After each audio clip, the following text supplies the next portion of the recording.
How to upload videos with best quality on Discord app. If you'd like to do so in today's video, we will be guiding you through step by step.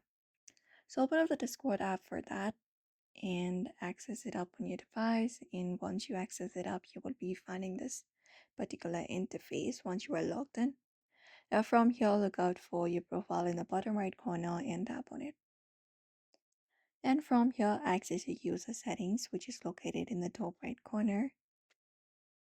And then once you find it up, your settings is available like this. Now you may scroll to the given options and head over to app settings available and look out for chat option.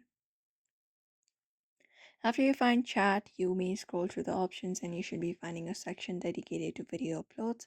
Go ahead and find it up as well, and you just need to select the option called best quality, and that will basically go ahead and upload the best quality video on Discord app.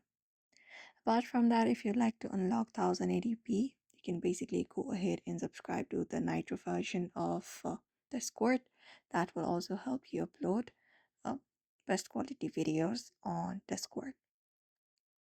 So these are the methods you can follow up in order to upload the best quality videos on Discord app. So I hope this video was helpful. Give it a thumbs up and subscribe for more tips and tutorials.